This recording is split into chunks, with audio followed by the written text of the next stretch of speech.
الحمد لله الذي جعلنا من المسلمين ثم من علينا بهذه الطريقة الأحمدية الرفاعية التي من جعلها أمامه قادة إلى الجنة ومن جعلها وراءه رسالة إلى النار. ونشهد أن لا إله إلا الله ولي الصالحين، ونشهد أن سيدنا ونبينا وحبيبنا وشفيعنا محمد عبده ورسوله شفيع الصالحين. اللهم صل وسلم على سيدنا محمد وعلى آله وأصحابه أفضل الصالحين. أما بعد قال تعالى: وهدوا إلى الطيب من القول وهدوا إلى صراط الحميد. صدق الله العظيم. أيها السعداء، زيارتان waxay socotaa muddo ka badan 900 sano. inta hadda u fadhino waxaad u malaysaa xamaasad gooniya, aqbal gooniya iyo nafcaad madad gooni inay leedahay. maxaa yeelay ashraaf ahlubeyda kasoo qaybgalaa noo fadhiya, saadaatu rifaaciya ayaa noo fadhiya.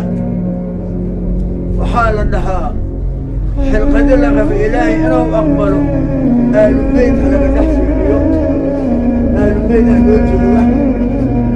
alxamdu lilaahi sheekh axmed arifaaciye waxaa karaama ugu filan, lama wadxaadaa karaama ugu filan kownuhu min aali beyti rasuulillaahi sala allahu calayh wasalam, inuu ahaaday ahlulbeydka rasuulka owlaadiisa inuu ka mid ahaaday. taasaa karaama ugu filan. midda lamaad khuruuju yadi nabiyi sala allahu calayh wasalama ilayhi wa shamahaa bixaflatin min annaas. midda lamaad markuu tiga qabriga nabiga in gacanta nabiga ay u soo baxday ee dadkii dhexdooda iyagoo daya oo ku shumiyey. karaama lama taasa ugu filan. waxaa ku filan inuu owlaadi nabiga ou yahay. taasaaba ugu filan, hadda wax kale aana sheegin. kaasaan owlaadii sayidina xuseen bin cali bin abi taalib in ou yahay. waxau ahay sheekh abdulqaadir jiilaani abtigiiyow ahay.